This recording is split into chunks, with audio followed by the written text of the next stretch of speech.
Salut à toutes et à tous. Si vous êtes habitués à la chaîne Rivers Basket Session, on s'est déjà croisés. Moi, je suis Théophile Messer, rédacteur en chef du MOOC Rivers et du site Basket Session. Mais cette année, vous avez dit qu'on allait lancer des nouvelles choses et on lance un nouveau podcast. Et pour ça, je suis rejoint, vous avez vu, par un de mes acolytes. Alors, vous ne nous avez pas forcément souvent vus ensemble à l'écran ou en podcast. Peut-être les auditeurs de Radio Grenouille m'ont peut-être entendu placer ma voix par-ci par-là. Mais je suis rejoint par Pierre Armand Samama. Bah, je vais te laisser te présenter, Pierre. Salut Théo, ravi de vous retrouver pour ce nouveau podcast en effet. Pour les abonnés de Rivers, en tout cas sur les réseaux sociaux, vous m'avez peut-être aperçu en train de vous unboxer deux, trois petites paires sympas pour vous faire l'actualité sneaker. Et puis voilà, j'ai le plaisir de participer au MOOC également. On s'était vu une fois peut-être dans le cadre d'un podcast pour la sortie du MOOC consacré à Jordan où on avait fait ça. Donc, je suis pas vraiment rookie. Donc, je suis pas obligé de porter le sac de Théo aujourd'hui, C'est ça. puisque c'est Benjamin qui le fait encore pendant un an. Il est obligé de porter les sacs et de nous faire nos sandwichs. Mais voilà, donc je suis, on va dire, demi-sophomore.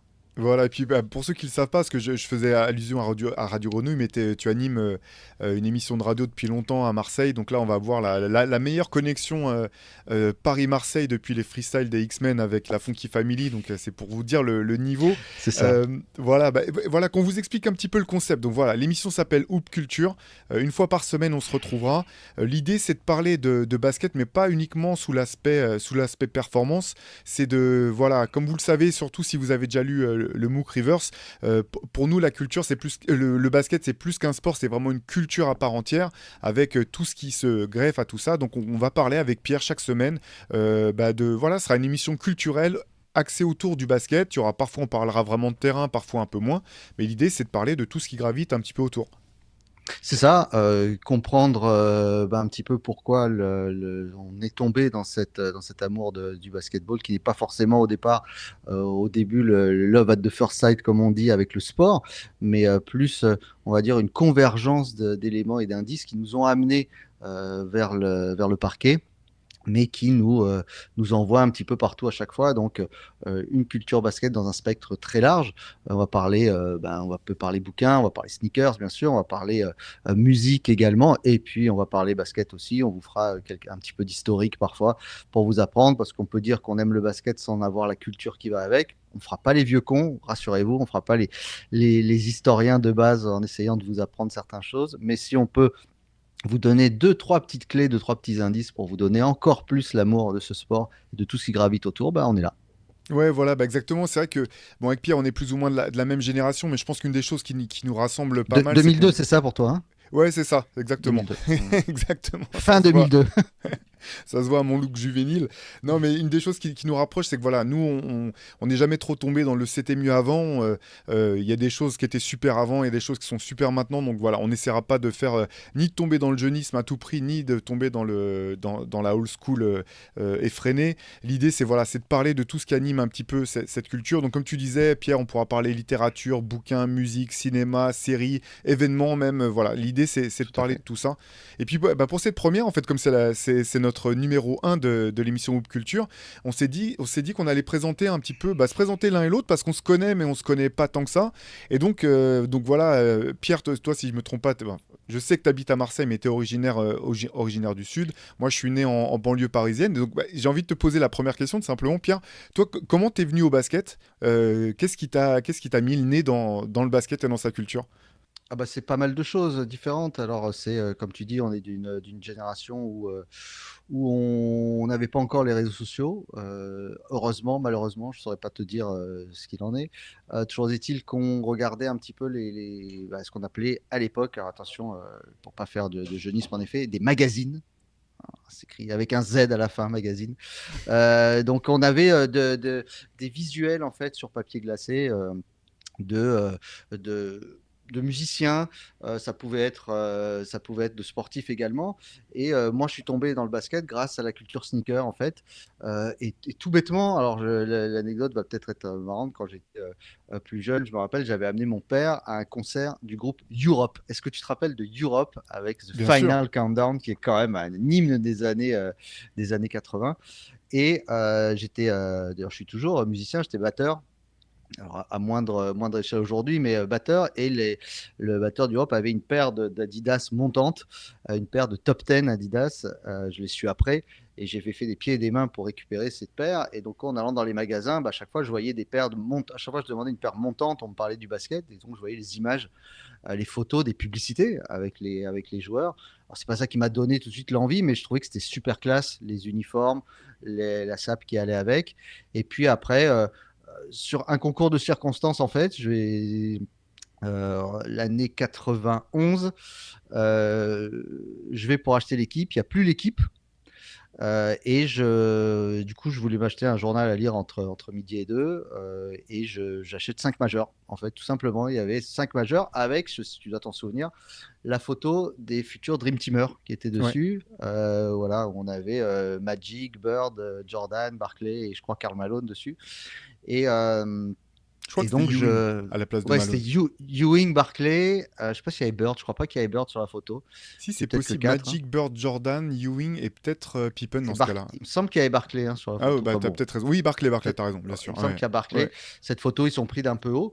Et donc, je lis ça et on se rend compte que 5 majeurs pour fait de la culture basket, c'est nouveau pour beaucoup. Il y avait l'édito de Georges Eddy au début et se met à raconter ça comme que c'était comme un roman en fait. Donc, on attendait avec impatience. Et puis le mois d'après, tu lis l'histoire d'un gars qu'on retrouve dans un parking avec un flingue entre les mains. Le mois d'après, on se rend compte que ce gars-là s'est déguisé en marié dans la rue et que finalement il sort avec Madonna. Enfin, tu vois, c'est des histoires. Et tu te rends compte, tu t'attaches au personnage et tout. Et avant même d'avoir vu un match NBA, j'avais commencé à kiffer, à profiter de ces histoires-là. Et c'est comme ça que je suis tombé dedans, mais toujours en regardant en premier les pieds des joueurs, puisque ça commençait à m'intéresser. Je trouvais que l'ensemble était incroyable. De voir ces surhommes en plus, c'était un petit peu fou. Et après, par la musique et le hip-hop un petit peu plus tard. Mais ça, je pense que ça, c'est plus ta partie à toi et que je pense que ça, avec ta culture du hip-hop US, c'est plus ça qui t'a dû t'amener là-dedans, non? Ouais, un petit peu. Bah, c'est vrai que. Alors, c'est marrant, tu vois, je sais pas que t'étais venu vraiment au basket par les baskets. Tu vois, ça, je le découvre. Je le découvre. C'est vraiment intéressant. Moi, c'est vrai que je suis venu au basket bah, plus par le terrain. Au bout du compte, c'est un de mes meilleurs potes qui m'a dit, viens, on va se mettre au basket. Moi, j'avais jamais joué trop au basket. J'étais archi nul, grand débutant. Et puis, on a commencé à jouer comme ça. Je l'ai suivi. Et puis après, on était au-delà du club. Moi, j'ai passé beaucoup de temps sur les playgrounds.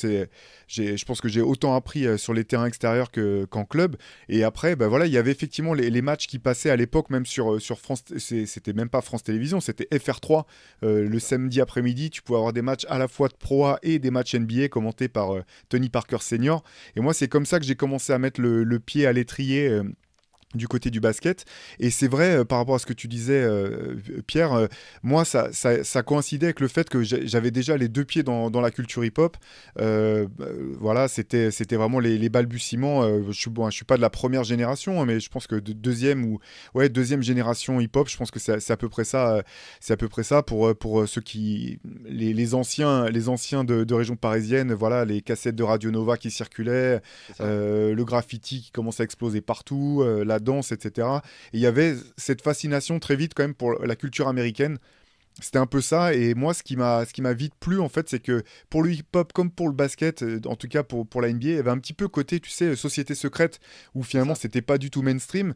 On était une poignée à s'intéresser à ça, et tu vois, les magasins, tu savais pas où c'était. C'est une époque, tu parlais des magazines, c'est vrai que c'est dur de se mettre de se représenter ça aujourd'hui, mais sans Internet, si t'avais, chaque bribe d'information était précieuse en fait, donc un copain te passait un magazine, tu découvrais qu'il y avait une adresse de magasin de basket qui était à tel endroit, tu y allais, tu rencontrais des gens, ou même tu disais, mais c'est vrai, par les baskets, en croisant un mec dans le métro ou dans le RER, tu disais, ah bah lui, s'il a une paire de Avia ou de Jordan, c'est qu'il doit s'intéresser au basket ou au hip-hop. C'était un petit peu comme ça qu'on se faisait les connexions, qu'on rencontrait des gens. Donc moi, c'est aussi voilà par l'aspect sportif, bien sûr, en premier lieu, mais aussi culturel, mais au sens culture américaine, voire noire américaine au sens large, quoi. Alors, tu parlais tout à l'heure du fait que j'y vienne par les sneakers. C'était parce qu'aussi, à l'époque où les basketteurs n'étaient pas mis en avant, c'était la période après Dream Team, les sportifs les plus mis en avant, c'était les tennisman. Ouais, Je pense que tu t'en rappelles. Les Agassi, bon, pour être le plus proche, mais avant McEnroe, etc. Et les premières choses que vendaient ces joueurs, même Lendl, Stefan Edberg, c'est leur collection. Ils avaient leur collection de fringues, leurs propres chaussures. Donc quand tu joues au tennis, là, tu voulais les chaussures de ces joueurs-là. Et donc, par déformation, je regardais du coup ce que portaient les joueurs de basket. Et puis il y avait cette fascination de voir que tu avais l'impression que ça allait te faire sauter plus haut. Est-ce que ça marche vraiment? Et tu parlais, toi, des premiers magasins qui vendaient les produits NBA, etc. Mais il y avait une fascination pour les États-Unis parce que ce n'était pas du tout des produits européens qu'ils récupéraient dans leurs magasins. C'était vraiment, ils allaient là-bas. Si vous lisez le bouquin qui est très intéressant de Rockin' Squat, où on voit plein d'images de lui. Il allait à New York puisque sa famille était là-bas. Et il revenait avec des valises entières. Et du coup, alors j'ai oublié le nom de ce fameux magasin qui était à Paris, un des premiers, un des tout premiers, mais je pense que tu vas nous retrouver ça. Pareil, ils avaient tous les blousons starter, ces fameux blousons avec marqué Hornets, Knicks, etc., qu'on retrouve aujourd'hui sur Vinted ou eBay, qu'on retrouvait après. Mais ça restait de l'import US, donc tout venait de là-bas. Donc on avait l'impression qu'on touchait quelque chose d'un petit peu béni, que seuls nous pouvions avoir. Il y avait ce côté rareté qui nous intéressait d'autant plus. Et tu parlais de la culture hip-hop. Moi, c'est plus par là aussi que par le terrain, parce que moi, je suis comme ton idole Five Dog, je suis un five-footer, comme on dit, je suis pas très grand. Donc, c'était pas par le sport que j'y suis arrivé au départ, mais par cette culture-là. Et puis, quand on voyait les pochettes de ces disques-là, quand tu voyais, je sais pas, bien après, mais l'album Rise on Me de Tupac, où tu le voyais assis par terre avec les filas de Grant Hill, bah forcément, ça te donnait envie de leur ressembler et d'avoir ces choses-là. Ça pouvait être, alors je te dis, ça pouvait être une paire de sneakers, ça pouvait être une paire de Timberland, ça pouvait être toutes ces choses-là, bon, sans mettre le jean à l'envers comme les gamins de Criss Cross, mais en tout cas, on avait, c'est vrai, on l'a toujours peut-être un petit peu moins en vieillissant parce qu'on a un autre regard sur la culture US, mais à l'époque, vu qu'on avait peu de choses et que ce qui arrivait faisait office de prescripteur, puisque tout venait de là-bas, forcément, tout convergeait vers la balle orange, ça c'est sûr. Ouais, tu faisais allusion tout à l'heure, tu parlais du magasin à Paris qui avait les starters. Là, je pense que tu parlais du magasin Ticaret, magasin légendaire du Évidemment, 18e. Voilà. évidemment, qu'on retrouve dans beaucoup de livres sur la culture sneaker avec le nom tagué directement sur la devanture. Bah, c'était incroyable. Je pense que tu as fait toi aussi après des voyages aux États-Unis. Et le premier truc que tu avais envie de faire, au-delà d'aller voir la ville, c'était de rentrer dans un Foot Locker ou d'aller voir, d'aller toucher ce Graal absolu d'avoir ne serait-ce qu'un t-shirt avec marqué Bulls ou un truc avec estampillé starter. C'était fou. Et je me rappelle juste, moi, à ce propos-là, ouais, la première fois que je vais après mon amour du basket, donc en 92, j'arrive aux États-Unis, à la Nouvelle-Orléans, en 92, début juillet 92, juste avant les JO. Et j'avais un budget que les parents filent, tu vois, en disant tu pars 15 jours, fais gaffe et tout. Et que je fume le budget. C'est vrai. Le budget, je l'explose, mais je sais pas, les 2 premières heures, et j'ai tout gardé. C'est-à-dire, j'avais acheté une casquette des Falcons d'Atlanta, un t-shirt USA Basketball qu'on aura l'occasion je te montrerai, la casquette du back-to-back des Bulls, et une chemise starter Ah, de de baseball? baseball des Ah, Bulls, et classe. la Jordan 7 olympique dans une taille qui était 4 fois la mienne, donc c'était complètement débile. Mais j'étais tellement, enfin, un hamster dans une roue, tu vois, c'est-à-dire je savais plus quoi regarder et j'avais tout fumé mes économies de l'année en 2 heures là-dessus tellement j'étais, mais je savais plus où regarder, c'était Disney, tu vois. Ouais, bah c'est ça, c'est vrai que bon, en fait, c'est les États-Unis pour nous, surtout ces années-là. Bon, non, ça a beaucoup. Finalement, les choses se sont beaucoup uniformisées partout autour du monde, mais C'est ça. dans les années voilà 90, t'allais aux États-Unis, t'avais l'impression d'être dans un supermarché à ciel ouvert. Il y avait Ah, des complètement. Nike Town. Maintenant, on est habitué à avoir des magasins Nike, Adidas ou autres. Ça n'existait pas du tout. C'était sur plusieurs étages. T'avais des chaussures dédicacées, des maillots, etc. C'était un peu fou. Et puis, hyper impressionnant. Moi, ce qui m'était resté les premières fois où j'ai eu l'occasion d'aller aux États-Unis, puis là aussi, je te reparlerai de ma première fois, mais aux États-Unis, en tout cas, tout à l'heure. Et c'est Première fois aux États-Unis, aux hein, États-Unis. C'est pour ça rassure-moi. que j'ai précisé, parce que Ouais, tout de suite, je je me suis suis dit, ça va rassuré parce que partir dans des choses ouais, scabreuses. Ouais. c'est ça, grosse culture là. Non, non, mais là, ça, je laisserai Antoine Pimel et Julien De Schittner lancer une émission qui s'appellera X Session, une émission tard Voilà, le soir, mais ça, c'est pas moi qui la gérerai. culture ce serait. Voilà, exactement. Non, mais c'était ce côté de. Tu vas aux États-Unis la première fois et en fait, tu connais parce que tu as vu des clips, tu as vu des séries, tu as vu des films. Et en fait, ce qui fait bizarre, c'est que tu as l'impression d'être passé de l'autre côté de l'écran. En tout cas, moi, Bien c'était sûr. vraiment l'impression que ça m'avait donné. Et puis, ce qui était fou, c'était de voir aussi, ce qui est hyper logique, mais tu vois, moi, j'avais halluciné de voir. Que soit tu rentrais dans les magasins, il y avait du hip-hop qui passait, alors que chez nous, il n'y en avait pas en fait. C'était juste à des émissions, des horaires bien précis. C'était pas du tout comme aujourd'hui. Finalement, tu as du rap à n'importe quel moment. Tu allumes une station de radio n'importe laquelle, tu vas tomber sur du rap. À l'époque, c'était pas du tout le cas. Et puis, cette culture du sport qui était partout. Et voilà, c'est pas pour dire qu'il n'y avait pas des playgrounds en France, il y en avait, mais il n'y avait pas des gens qui jouaient dessus 24 heures sur 24. T'allais aux États-Unis, Chicago, New York, il y a tout le temps quelqu'un qui joue. Ça peut être. Des mecs de 45 piges à des gamins de 12 ans, mais les terrains ils sont occupés en permanence. Et ça, c'est vrai que ça faisait un petit peu rêver pour nous. Voilà, on avait les yeux grands ouverts face à tout ça. C'était un petit peu. T'avais l'impression d'être passé de l'autre côté de l'écran, rentré dans le rêve, quoi. Voilà, bah de toute façon, cette émission, ce premier épisode de Hoop Culture, vous l'avez compris, c'était histoire qu'on se présente un petit peu, qu'on vous explique ce qu'on avait en tête. À partir de la semaine prochaine, enfin, chaque numéro, on aura une thématique forte qu'on explorera, mais on a aussi des petites rubriques qu'on a préparées pour la fin. Euh, Rubrique vous retrouverez chaque semaine. Et la première, c'est un coup de cœur. Donc voilà, Pierre Armand et moi, chaque semaine, on vous présentera nos petits coups de cœur de la semaine. Donc je vais te lancer là-dessus. Pierre, c'est quoi toi ton coup de cœur cette semaine, le premier coup de cœur de Hoop Culture, qu'est-ce que ce sera? Alors, on parlait d'États-Unis, on parlait de produits en rapport avec les sports US, etc. Et on parlait de culture. Moi, je vais te montrer mon coup de cœur. Je viens de faire l'acquisition d'une casquette de la marque New Era, donc tout le monde connaît, et qui comme les grandes marques aujourd'hui d'équipementiers qui font des casquettes comme Mitchell Ness, mettent un point d'orgue à justement à chaque fois rester calé sur la culture des sports US. C'est une casquette aujourd'hui Los Angeles Dodgers, qui était historiquement basé à Brooklyn. Et les Dodgers avaient eu la particularité, ça tu dois le savoir Théo, d'avoir signé un contrat avec un joueur qui s'appelait Jackie Robinson. Et cette casquette, donc, tu vois ici, reprend Incroyable. les 75 ans de l'arrivée de Jackie Robinson avec sa signature. Et donc tout est brodé en or, etc. Le logo derrière brodé en or.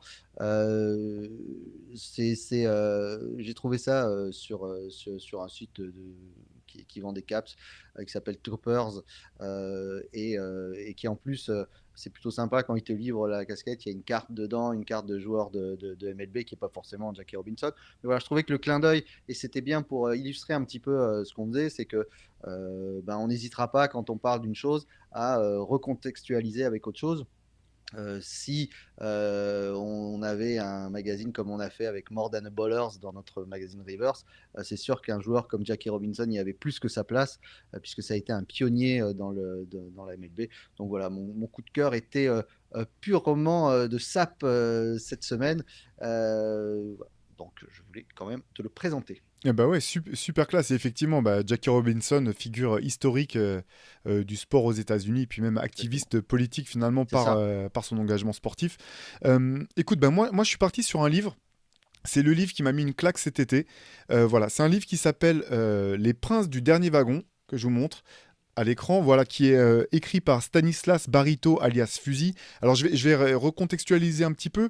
Fusil, bah, à la base, c'est un graffeur et un tagueur de région parisienne qui a œuvré pendant très longtemps et finalement aujourd'hui, maintenant, il est bien plus que ça. Il est aussi, il est devenu tatoueur. Il a tatoué notamment Scarlett Johansson. Alors, je dis ça parce que c'est un petit peu ce qu'il a fait, ce qui a créé beaucoup de buzz autour de lui. Mais aujourd'hui, surtout, c'est un créateur de contenu. Il a un podcast podcast que je vous invite à aller écouter, qui s'appelle le podcast de Fuzi, FUZD, tout simplement, dans lequel il reçoit alors à la fois des artistes de graffiti, mais aussi finalement des créateurs en tout genre et parfois des personnes ou des personnalités avec des parcours ou des histoires vraiment atypiques. C'est un mec que je trouve vraiment super intéressant et son premier roman, moi, ça m'a vraiment mis une claque complète. C'est un petit peu en partie son histoire. C'est basé autour de comment la manière dont il est rentré dans le graffiti, mais aussi tout ce qu'il y a autour du graffiti, notamment du graffiti vandal. Voilà, c'est une histoire de vie dure. Et moi, j'ai trouvé que la plume était incroyable. C'est super bien écrit. Il y a un vrai style, vraiment. On ressent les émotions, ce qui se passe. C'est brut et c'est beau à la fois. Il y a des formulations parfois même poétiques que je trouve magnifiques. Bah, voilà, je vous encourage à aller voir, à aller essayer de dénicher ça parce que c'est des éditions limitées. C'est aux éditions Édition Tag, sachant que Fuzi a aussi une parution autour du graffiti qui s'appelle la revue Tag, un petit peu comme Rivers qui sort 3-4 fois par an. Alors c'est des formats plus réduits avec beaucoup, pas mal de photos. Bref, si ça vous intéresse, culture de rue, culture hip-hop, culture graffiti, un petit peu tout ça et surtout une plume incroyable, je t'encourage à aller jeter un coup d'œil. Voilà, le podcast de Fuzi, FUZD, je pense que vous ferez des découvertes en tout cas qui sont vraiment intéressantes. On vous présentera, bien sûr, au fur et à mesure de ce podcast, pas mal de conseils de lecture, de coups de cœur à ce niveau-là, bien sûr. Et puis pour vous prouver que, encore une fois, tout cela, en permanence, la culture basket s'élargit à énormément de secteurs tout aussi divers que variés. Exactement. Et autre rubrique hebdomadaire, c'est le coup de gueule de la semaine. Alors là, on va pas en présenter un chacun. On s'est dit qu'on allait le faire à chacun son tour, histoire de voir aussi si l'autre partage le coup de gueule de son acolyte. Donc pour la première, c'est toi qui t'y colle, Pierre. Quel est ton coup de gueule cette semaine? Alors mon coup de gueule, Théo, il est fondamental cette semaine pour cette première mission. Je voulais taper très très fort, montrer qu'on allait parler de culture, de choses importantes et de personnes importantes. Mon premier coup de gueule, c'est Kylie Jenner. Pourquoi Kylie Jenner? Parce qu'elle s'est affichée au concert de Beyoncé, comme à peu près la moitié d'Hollywood. Tout le monde l'a vu, mais elle s'est affichée avec Timothée Chalamet, pardon.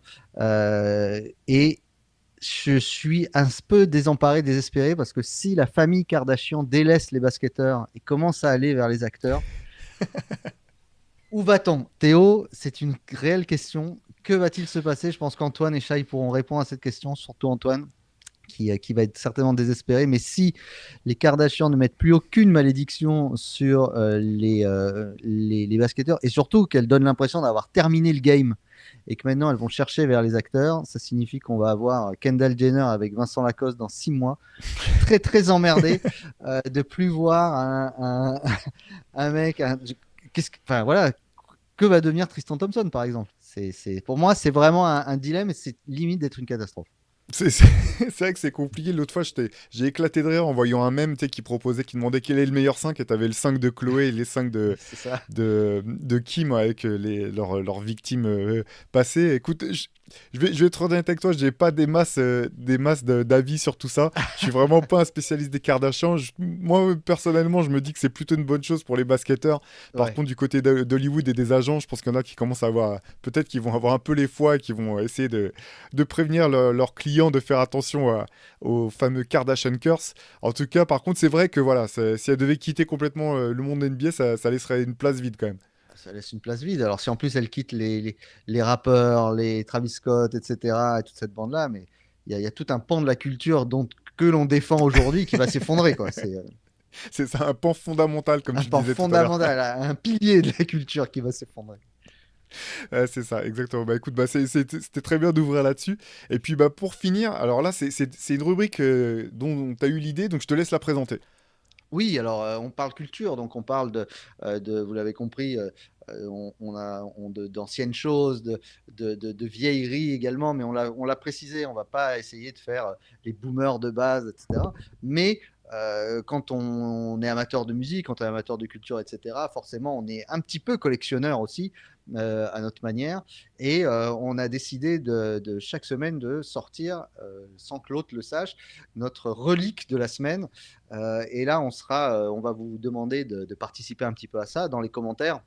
de la vidéo, des podcasts audio si vous l'écoutez sur des plateformes, de nous dire à chaque fois qui a gagné la relique de la semaine, et on tiendra un décompte très particulier là-dessus, et on verra en fin d'année ce que l'autre gagnera, s'il récupère toutes les reliques de l'autre par exemple, un truc comme ça, Ouais, ça, c'est même pas partie du deal, ça. le, Tu tr- le rajoutes tr- des le clauses, tr- là. le truc horrible. Et donc on va démarrer sur notre relique de cet épisode pilote, de notre première relique. Théo, je te laisse démarrer et dégainer ton objet. Ok, bon, bah moi je pense que je vais me faire fumer dès le premier épisode. Voilà, c'est le Team Yearbook des Chicago Bulls de la saison 92-93. Oh, il est dur celui-là. Parce que voilà, moi j'ai eu du bol en fait. Mon lycée avait un échange avec un lycée de la banlieue de Chicago, de la ville de Naperville, d'où sont originaires certains joueurs et joueuses. Et bah, mon correspondant, son père avait pas de place au Chicago Stadium, mais un de ses voisins en avait et il s'était débrouillé pour m'emmener voir un match de basket au Chicago Stadium. Donc j'ai eu la chance de voir les Bulls de la saison 92-93. C'était un Bulls contre le Miami Heat. Pour la petite anecdote, c'est l'autre fois j'ai revu passer sur Instagram cette action où il y a un mec qui est tiré du public et qui Oui. tente un tir à 3 points depuis la raquette adverse et il gagne 1 million de dollars. Ah bah moi c'est le match auquel j'étais présent, c'était à la mi-temps, j'avais rien compris de ce qui se passait, c'est mon correspondant qui Et m'a il finit expliqué dans les ensuite. bras de Jordan en plus, ce qui était étonnant de voir Jordan se mêler au public comme ça. Il prend le gars dans ses bras, il le soulève. Bon, un petit peu ce que LeBron a fait après. On lance pas de débat sur le GOAT. C'est vraiment un truc qu'on fera pas ici, on vous rassure.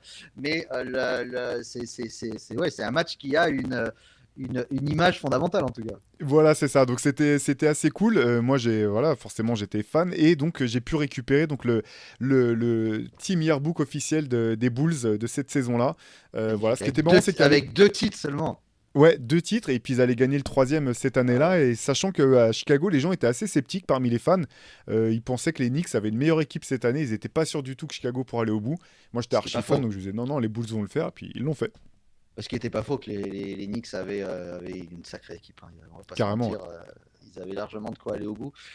Moi, on va parler beaucoup, forcément dans l'année qui vient, de Paris 2024, les Jeux Olympiques. Et il y a 40 ans déjà, les Jeux Olympiques, ils avaient eu lieu à LA. Et donc ça, c'est juste pour amener à ma relique. Mais regarde bien ce bouquin de Thierry Roland, mon pote, Nice. sur les JO de Los Angeles. Et alors, il n'y a pas de photos de basketteurs, mais il y avait un petit. Alors, il y a des photos qui sont toutes horribles, toutes floues, toutes. Enfin bon, bref, c'est horrible. Et il y a un petit encart sur le tournoi de basket. Et je te lis quand même parce que c'est assez marrant. C'était sur le couloir français pour parler des performances des JO, et ça fait un peu écho malheureusement à ce qui se passe en ce moment du côté de l'Asie. Il écrit Thierry Roland, avec sa plume, tu la connais. On attendait mieux du basketball français à Los Angeles. Alors que certains pensent avant les Jeux que les tricolores peuvent espérer se qualifier pour la poule finale, ils terminent en fait modeste 10e grâce à une courte victoire sur l'Égypte. Dès le début de la compétition et les défaites contre l'Uruguay puis la Chine, la grogne s'installe dans le camp français. Certains joueurs s'estiment en vacances au soleil de la Californie, d'autres reprochent à l'entraîneur une mauvaise préparation. Qui a raison, qui a tort, peu importe, mais l'équipe de France de Los Angeles, une bien triste image du basketball français dans un tournoi dominé par la formidable équipe américaine de Bobby Knight avec ses deux vedettes, Patrick Ewing et Michael Jordan. Voilà, donc c'était marrant. Et du coup, comme les deux vedettes c'était Michael Jordan, mon objet de la semaine, c'est un maillot USA Basketball. Donc, Incroyable. qui n'est pas le maillot de l'époque, hein, qui est une Ouais. réédition qui a été faite par Nike il y a peu de temps, avec marqué les 23e Olympiades ici, donc le nom de Jordan et le logo qui n'était pas encore le logo USA Basketball qui avait changé après. Il y avait, alors on a un joli flocage Jordan derrière, mais surtout, alors je vais le retourner parce que c'était la vraie plus-value de ce truc. Alors le maillot pèse à peu près entre 12 et 16 kilos. C'est pour faire la Et reprise athlétique avant la saison, quoi. voilà, c'est ça. Et donc tu mets ça pour courir, dans les escaliers, c'est bon, tu es là sur la lancée. Et donc il y a tous les matchs avec les résultats de chaque match. Donc marqué Michael Jordan, le logo des JO de Los Angeles à l'époque, donc or sur or, en ton sur ton. Voilà, c'était un maillot commémoratif, en tout cas, on va dire, sur les JO. Donc comme on est en plein tournoi avant et qu'on parle déjà des qualifications des prochains JO. Voilà, c'était un petit clin d'œil, mais il me semble qu'on reparlera peut-être de Team USA rapidement dans ce podcast pour faire les transitions entre les Dream Team et ce qu'on appelle Team USA aujourd'hui. Mais voilà, c'était la relique du jour. Donc n'hésitez pas à nous dire qui a gagné, mais je m'incline quand même ce que tu viens de sortir dans un super bêta comme tu as fait. Tu peux pas nous le feuilleter un petit peu, montrer c'était quoi? C'était juste du papier noir et blanc ou c'était Si, en fait, non, non, non, dedans, il y a des interviews. Alors, j'allais tomber sur une pub pour la sauce barbecue, mais non, tu vois, là, tu as une magnifique fiche présentée de Will Perdue, par exemple. de Will Perdue, ouais. Ça, c'est beau. Ah, Il y en a tête pour de tous les Will joueurs. En Perdue, fait, ouais. des fiches où ils présentent, t'as des petites anecdotes, des articles. Ils parlent de la volonté de gagner le three-peat, un espèce de tournoi de basket local orchestré par les Bulls. Là, je vous le montre à l'écran pour ceux qui nous suivent sur YouTube. Bref, il y a tout Et un ça, tas tu de l'avais trucs. acheté ou c'était distribué Et tu sais quoi, je sais, non, non, c'était pas distribué, parce que je vois, il y a le prix 6,95 $. Je pense que c'était à vendre dans la salle, en fait, quand je suis allé, D'accord. voilà, quand je suis allé voir le match, j'avais dû aller, je me rappelle plus, tu vois, dans la Avec une coursive. Alors, les produits bonne étaient pub pour certainement trop chers, mais j'aurais pu une acheter ça. bonne pub pour l'alcool derrière, comme Oui, toujours. pardon, voilà, on n'a pas le droit, on va se faire flouter on va se faire fumer sur YouTube, donc je repose Ah vite. non, mais je parlais comme toujours à cette époque-là, je suis Ah bah désolé, oui. et encore aujourd'hui de toute façon. C'est clair. Mais oui, en tout cas, comme disait Pierre, n'hésitez pas à nous dire ce que vous avez pensé de ce premier épisode. Mettez-nous les notes. Moi, je suis pas sûr d'avoir gagné tant que ça, hein, Pierre. Ouais, pas On mal. verra, C'est on celui-là, il verra est pas mal. ça. Et puis, vous pouvez nous suivre aussi sur les réseaux. Voilà, on a lancé, on a un compte Instagram dédié qui s'appelle @hoopcult, H2OPCULT, tout attaché. Si vous Mhm. voulez nous suivre sur Instagram. Et puis, sinon, on se retrouve dès la semaine prochaine sur nos réseaux, sur nos plateformes. À très vite, Pierre. Salut Théo, à bientôt.